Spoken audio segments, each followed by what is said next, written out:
Here reporting for duty, and I have some tips and tricks that can help you with the colony management aspect of Cult of the Lamb. Now, Cult of the Lamb has two sides to the game. There's the Crusade side, in which you're fighting the mobs inside and collecting resources, and then bringing those resources and followers that you get from there back to the colony management side. Colony management can be difficult because there's always the pressure of time, and when time goes on long enough, it becomes more and more of a stress on not having enough seeds, not having enough food, and not having a strong enough economy. So my number one tip for making it a lot easier to control your colony is less is more, for a variety of reasons. Not only does it make it easier to manage and have higher level people if you only have a few of them, but it also stops it from stressing your food so much, and food being the biggest problem that you're going to have to manage for your colony. Getting supplies and things like that isn't exactly difficult because you can go out and crusade and get them yourself. However, food becomes a lot more difficult, especially because if you go to crusade, you might not get to a point where there's a place where you can grab some extra food.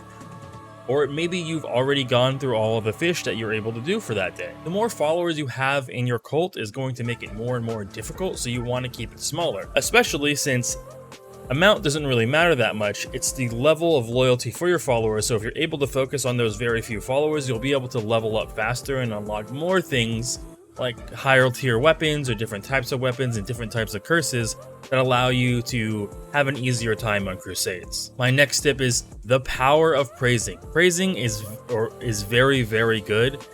You can even get an upgraded version of it when you start going down like the doctrine lines, when you get commandment tablets. They're very good, and they're very good for many reasons, right? They do level up your guys, they give them a little experience, and that's always beneficial, as it'll give you more devotion when you do a sermon. But the secondary part of that is every single time that you do it, your faith does go up. So it's a very, very effective tool to keep your faith up, to stop any of your people from dissenting, and to keep them in line so you don't have to worry about, putting them in prison and re-educating them, or have them start spreading, their own dissenting gospel and having your own people listen to that, causing your faith to go down and have more dissenting people. You don't want that spiral to start, so you want to stop it before it ever becomes a problem by keeping your faith high by using praises all the time. You can use them once a day, so use them all on all your people for the day, and then you can go on and do your thing. Now, one thing that's very important, and it's very easy to miss because days are only so long, right? You can miss, one of your daily activities, and this one is your most important one, and that's doing sermons. Doing sermons every day is what's going to lead for your crown becoming stronger and allowing you to start with higher tier weapons, right? Instead of starting with 1, 2, 3, you'll start with 5 to 8 level weapons, right? Or you'll have weapons that have bane and high damage on them, right? So they'll poison and do a lot.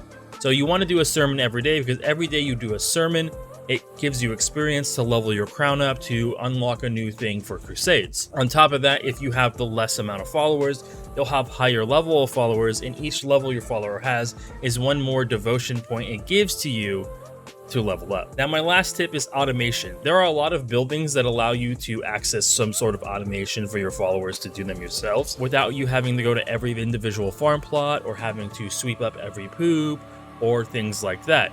So while you're going through the options, right, where you're leveling up, you're getting divine inspirations to learn new buildings, you should lean towards the ones that allow you to either make something or automate, right? When I started playing, I first got farm plots, and then I got the farming building that allows them to plant the seeds and water them on their own. As soon as I was able to get the fertilizing on their own, I grabbed that.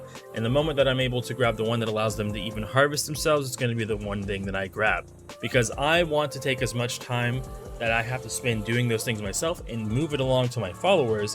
While they're not as fast, it's going to help when I'm in the dungeon, right? And I'm crusading, and they won't be able to harvest if I'm crusading because they don't have the ability yet. So that's why you should work towards those automation abilities so they're able to do things while you're gone. And do not forget about economy. Economy is super important in the game, especially early on. You are going to start to struggle for things like wood, stone, and money. And the big things that you can do to help alleviate these things is setting up lumber spots and setting up quarries so that they can constantly bring in those resources. And if you can solve those two issues, eventually you'll be able to get the box that you can donate stuff to that gives you gold, and you can go and fish and bring those resources back and sell them for a lot. Or any of the extra wood that you'll get, you'll have a lot of wood and stone. You'll be able to take that and convert some of it into gold as well, and never really run out of the resources you need. Hopefully this helps you out with your colony management. I know it can be very overwhelming for some people, but it is something that I do a lot, so hopefully it's not as overwhelming as it normally is for you. But I'll see you guys next time. Bye.